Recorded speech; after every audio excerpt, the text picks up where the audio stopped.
Sunday evening. Easy like Sunday afternoon. It's just one of those days. Do you not want to wake up? Everything is Nickelback. Okay. Good morning, party people. It's one of those days. You didn't know where I was going with that? I didn't know. I didn't know what was. I love that you're just talking smack along with me, being like, "Oh yeah, Limp Bizkit, I love him." I do love Limp Bizkit. We do. That's right. We're going to get into Nickelback in a moment, but I watched a movie the other day on the subject of Limp Bizkit that was directed by and written by Fred Durst. It was called The Fanatic, I think it was, with John Travolta. And the other guy, whose name I can't remember. What else is he in? What's his name? Devon Sawa. Oh, I never would have got that. Okay. Who's yeah, that guy? He's mostly known for like horror things that he's been in. So yeah, know but and it was about like a super fan like John Travolta who has like he's obsessed with this movie star and he wants to meet him and John Travolta's the No, he's obsessed. Yeah, and he plays this really awkward socially. He's got like social issues, like maybe like Asperger's or something like that. And it just gets to a point where it goes beyond, and he becomes like stalkerish and ends up in this guy's house taking photos with him while he's asleep and stuff like that. And yeah, it was actually a really great movie. It doesn't John Travolta end. as an actor. Yeah, he was great in this because it was such a strange role. Yeah. But it just reminded me because there's one of the bits in it where they're driving along and Devon Sawa's got the radio cranked up listening to Limp Bizkit going, his son, do you like some Limp Bizkit? It's just like, well done, Fred, you fucking idiot. Oh, I love him. Love him so much. Anyway. I want to keep rambling for a bit. We'll get into it. We're checking out Those Days by Nickelback. For those of you that love Nickelback, it's worth the ramble because you want to listen to it. And for those of you that don't love Nickelback, just pay attention to the ramble. I want to talk about actors that play a role that is unlike most of their other stuff and so good. Okay. The person I'm thinking of is, did you see The Gentleman? No. Oh, what is wrong with you? Isn't that the second one for... It's not a sequel to anything. Oh, I thought it was, or I'm thinking of something else. It's got like Robert De Niro. No. Does it? No. Am I thinking of a totally different movie? So different. Okay, who's in it? It's got who's Al Pacino? No, The Gentleman is... Oh, I'm having a mental blank right now with the director. Guy Ritchie. Ah. Do you like Guy Ritchie movies? I do. Oh, he's the best. I do, yeah. It's got Charlie Hunnam. It's got... Your mate, All White. I can't get names right now. McConaughey, who's great in it. It's got Notting Hill. Hugh Grant. Fuck me today. Hugh Grant, just today. Dinner first. Hugh Grant plays a sleazy, creepy reporter guy. Okay. It is so off-brand with what you know him as. It's unreal. He's like, to me, the highlight of that movie. It's a 10 out of 10 movie. Right. I can't believe you haven't watched that. You need to go home and watch that tonight. Okay. All right. Actually. No, I'm not going to do it tonight. I'm going to the movies tonight. What are you saying? I'm going to see Smile. It's a horror movie. Yeah. So... All right. Nickelback, Those Days. Oh, I was going to say another one. Oh, cool. Let's talk about it later on. Right. We've teased the people enough. Hey, let us know in the comments below. An actor who has played a role very outside of what the norm is for them. What movie? What actor? Let us know. We'll see how many. I've got another one at the end. I'll save it for the end. Okay, we'll save it for the end. Anyway, we're going to check out Nickelback. We are Nickelback fans here. We love Nickelback. We back the back. Shout out Chad Kroeger. We don't give a fuck what you think. Yeah, what's Shrek for? Shout out Clement Corner. What the freaking Heckenberg is going on here? What is with your spacebar today? Oh, there we go. Ooh, Elm Street. Is that a horror reference?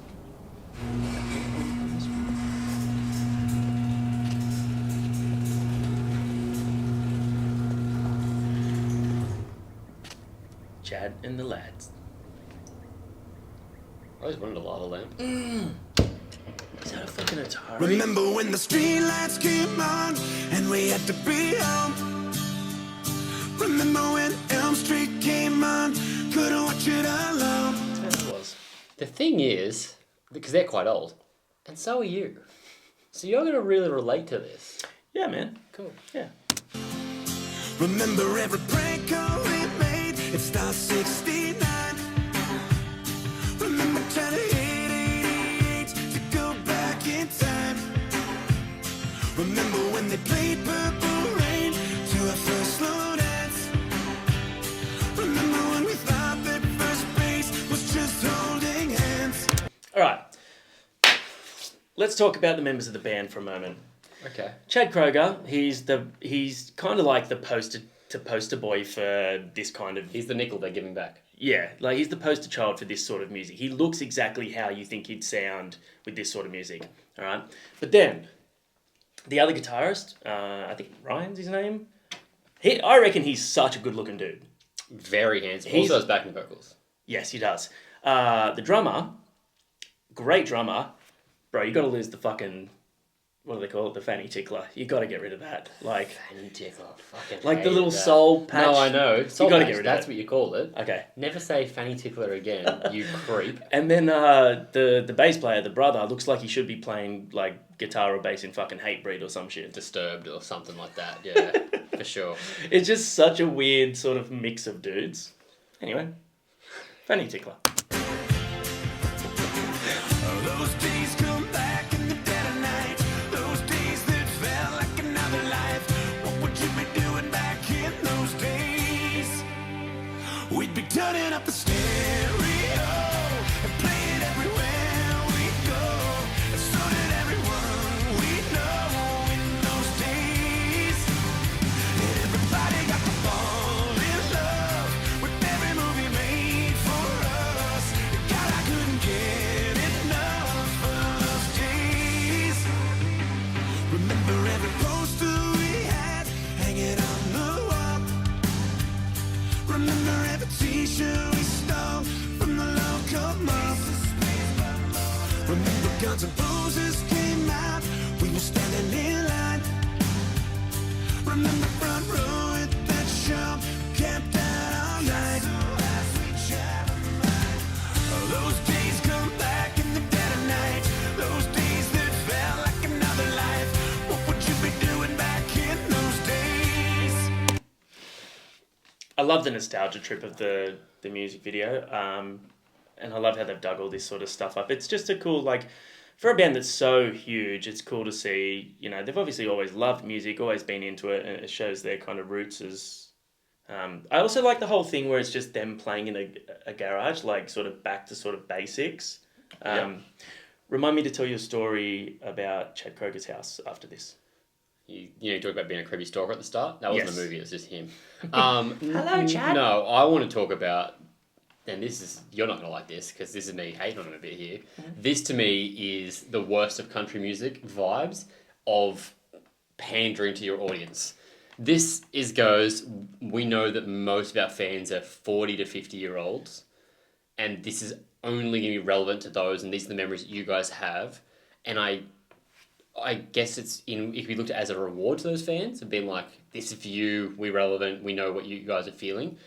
But to me, this is a very cliche... Oh, dude, this is 100%, this is Nickelback doing the Nickelback they've done on every album a few times since How You Remind Me, and this is 100%... The fans will eat it up, though. The true fans will. The, sort of on the sideline fans or the, don't want to sort of admit they're fans will be like, this is the sort of shit that is the reason you guys became a meme. Yeah, that's where I'm standing right now. I understand why they're doing this. It's not for me. It's so cookie cutter. Yes. So cookie cutter safe radio rock. Yeah. And look, that's cool. If they love that stuff, and they're obviously very good at it and very big, but this for me is not why I like Nickelback. It's not what I like about them. Because, it's just like, yeah, cool, it's a nice They're song. going to have a sweet breakdown now and really throw it in our faces. Just shred. We'd be turning up the stereo and playing everywhere we go. And so did everyone we know in those days. And everybody got to fall in love with every movie made for us. God, I couldn't get enough of those days.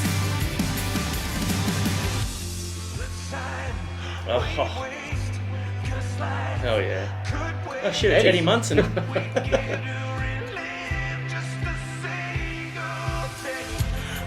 time we'd waste, 'cause life could wait. What we'd give to relive just a single day. Instead of turning the page, we'd be turning up the stereo. Oh. Playing everywhere Clap your hands, everyone. So did everyone we know in those days. Even the production on that. Yeah. Hello, top 40.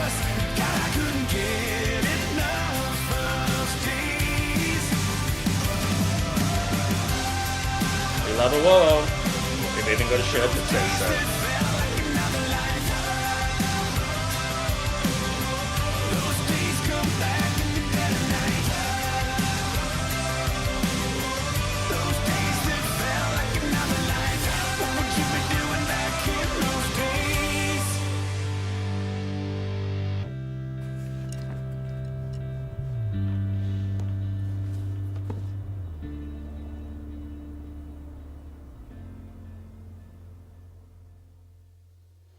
Very talented musicians, but that was 5 out of 10 for me because Yeah, it's just look, it was a bit one.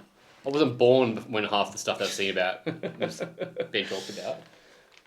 me, however. I was like, jeez, I'm looking back at my childhood. Actually, though, some there's of it, those yeah, there that fuck, some of I it. literally know that's like Johnny experienced that. Yeah, like Nintendo, like NES, Atari. When you said fucking- like talking back in Back to the Future back in '88 or something, I was like, Yeah, I was man. born then. Yeah, dude. And like- also, half of you weren't born for another like 10 years, and that's crazy.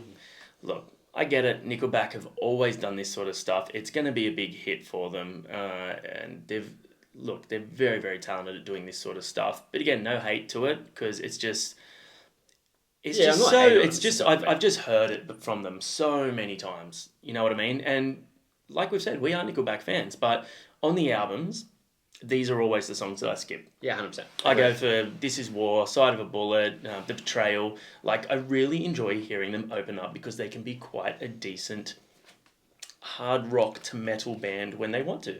It's not even necessarily the hard rock element. I just think anything that has a bit more of like a less cookie cutter structure for me. Yeah.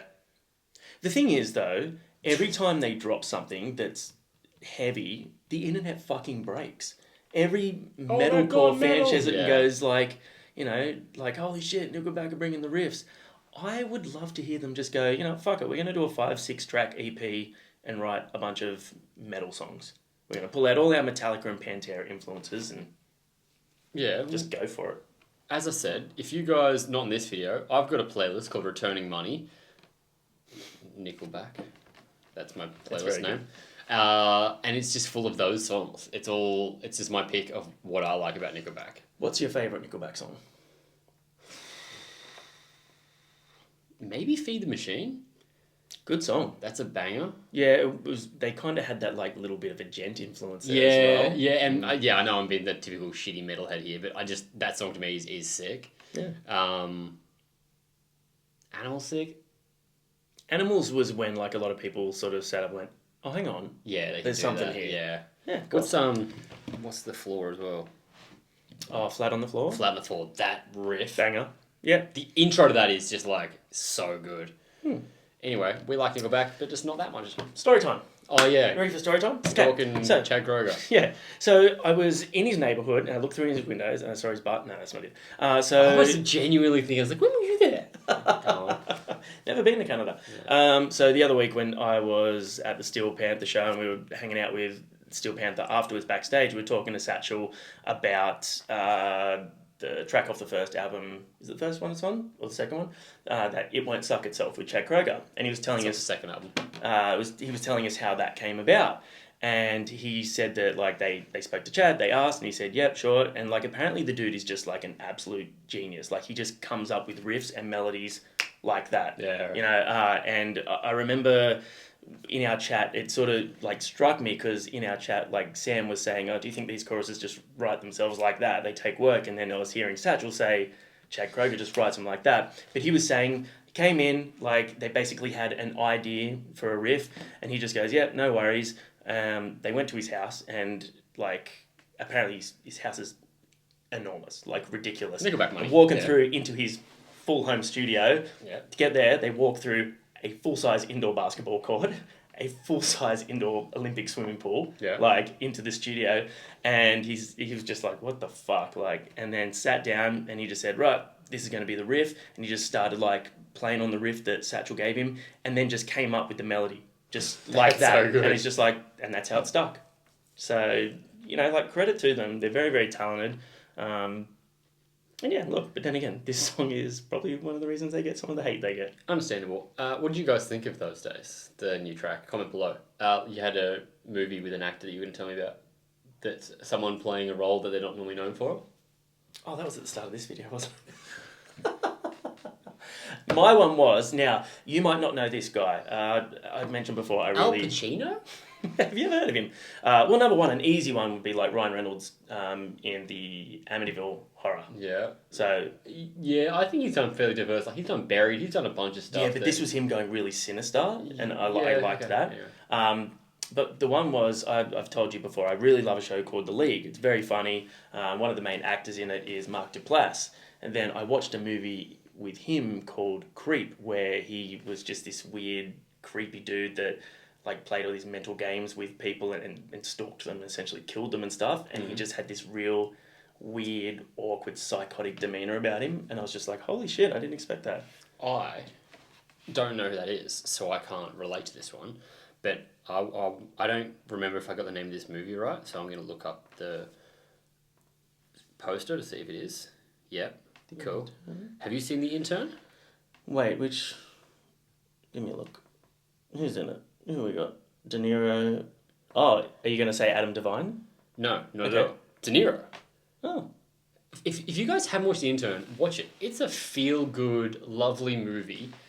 De Niro's known for being like kind of the sneery old guy that's a bit cynical and a bit grumpy. Yeah. In that, he's a fucking delight. Oh, really? He's just like the cute old man that's his wife's died and he's trying to find purpose and he goes and works for like a new startup company and gets out of his depths and he's like retired and it's real cute and it's real nice and there's like some real good moments in it and I really like that movie. So I feel like even in things like Meet the Parents and Meet the Fockers, he's still funny, but he's still Smart that guy. ass, Like, grumpy. is that The War with Granddad? Have you seen that? Yep. Yeah, like that guy. He plays the same thing Bad in a lot of Grandpa things or now. whatever it is. Yeah. Oh, Bad Grandpa is kind of like playful in.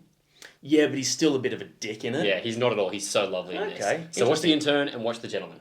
Okay. Watch Creep. You won't. Nah, I won't. I know better than to trust your movie taste. We really need to get this podcast thing happening where we just talk movies, because we watch a lot of movies. Thanks for sticking around for this very long video. We love you. Those days, Nickelback.